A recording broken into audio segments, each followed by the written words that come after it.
Greetings YouTube, welcome to another video. Today I want to talk about a subject that Spirit has asked me to commune about, which is called the dragon seed. What do I mean by the dragon seed? Well, what the dragon seed is it is a dragon light from the dragon star systems. Now there's more than this, but two just immediately pop into my mind. One of them is the Draconian star system and the Alpha Draconis star world, and the other one is the Hydra star system on Alphard, the star world. Now, the Hydra star system is a system with many reptilian beings on it, and it also is a system with many dragon beings in it. Both look very humanoid and more of the exotic looking creatures like the dragons you typically see depicted through mythology.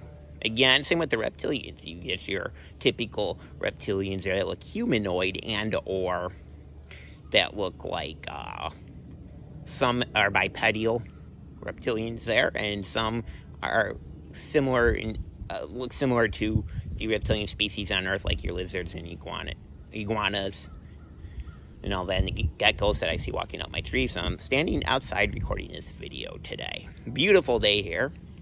Gorgeous day. Sun is up. Anyway, so the dragon seed typically designs a physical light vessel. Same with any star system. Light from that star system comes in through the stellar gateways and then materializes into Earth, and the first organ materializes happens to be the heart. A heart then creates a torus field, and that's how it's able to design through the light in the heart space a physical vessel that the collective and or consciousness can then do its job on Earth. When we incarnate in the physical, oftentimes we have more of a chance of seeding change than when we remain in the spirit realms or celestial realms.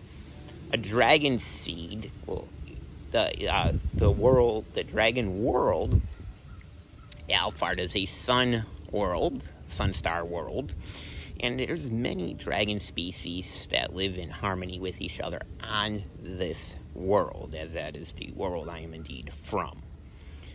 How can you track this? Well, we can use Western astrology, tracking it through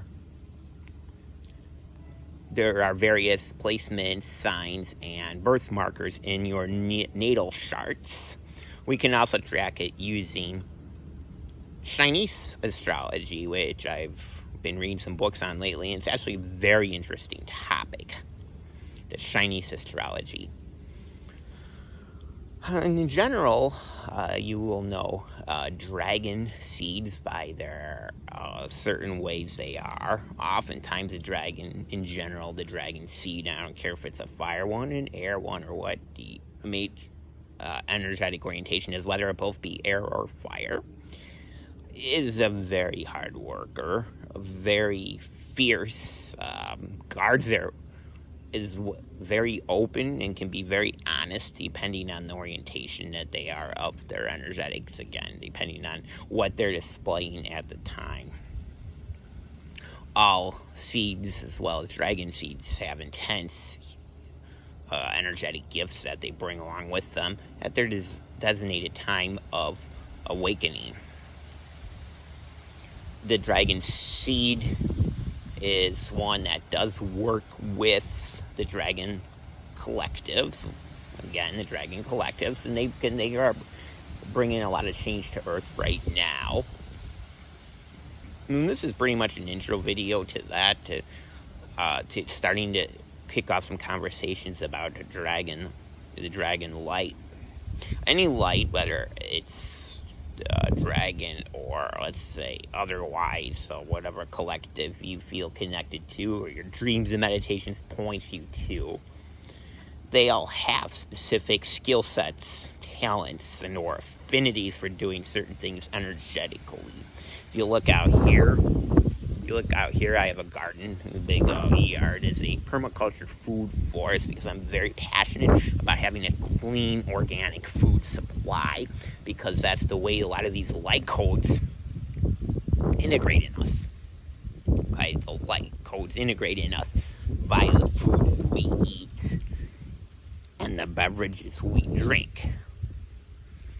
So here is a lot of that out here in regards to the light codes and the processing of the light codes and all that. And since these are super strong light codes, now a dragon in general is a primordial energetic being, meaning that it is the sum totality of all the energetic spectrums.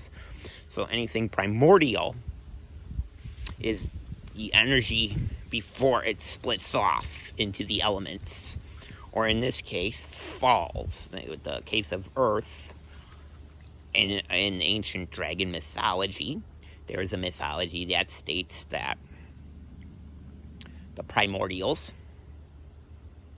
were a group of 6 to 8. This is what was presented to me, and I don't want to use the word fell, but they came from heaven to earth, and they seated themselves in as the elements of creation. So fire, water, air, metals in creation. You have wood. You've got, of course, your spirit. Just a lot of things with that.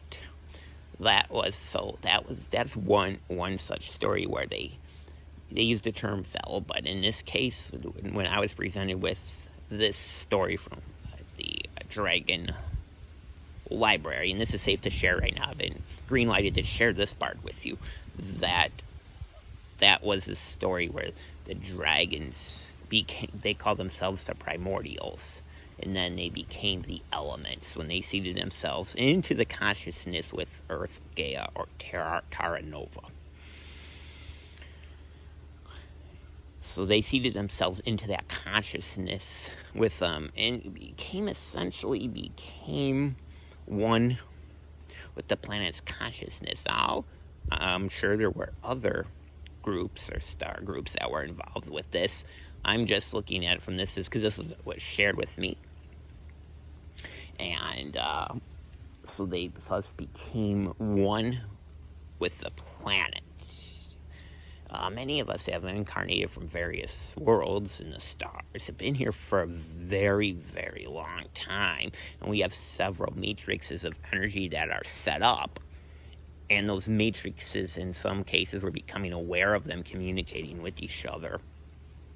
And that we're then more able to continue the divine plan than when we're asleep and unaware of multiple timelines and probabilities for the Earth plane. Again, reiterating, the dragon seed is one that is seeded from the light of the dragon cosmos. And those dragon star systems would be Hydra, and the world of Alphard, and it would be Draconis on the world Alpha Draconis. There's going to be some other aspects too, like delving in later. I'm not sure if we're going to go into great details, but I want to do a video on the fire seed, because the fire seed is very much related to the reptilian. Now, fire seeds, a little introduction on fire seeds, are seeds from the feline race, and they do work with the sun and a lot of the fire energies. Fire is the one that brings great transformation and change to an area when it is very controlled, and not an all-consuming fire. We see fire when we get mad and angry. We blow up like volcanoes. There's that, but there's two bandwidths. One is a fire seed. There's a warm blood bandwidth, which is your feline race, like your Lyrans, or your race from Lyra. And then on the other side of that, you have your cold-blooded bandwidth of the fire seed, which would be the reptilian race, like your snakes, your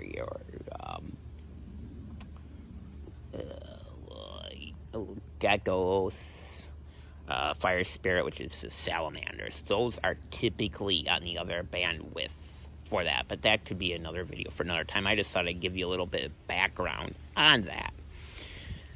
As I get more information available, I will make more videos in the future. We'll see where it goes, because a lot of times I'll get information to want me to present it, then it kind of is not taking front and center at the time, so something else becomes available.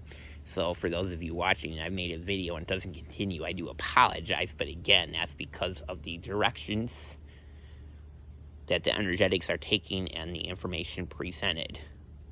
I hope you found this video helpful, and I welcome all Dragon Seeds, connecting like minds, hearts, and spirits. Bye for now. I wish you a happy day full of many draconic blessings.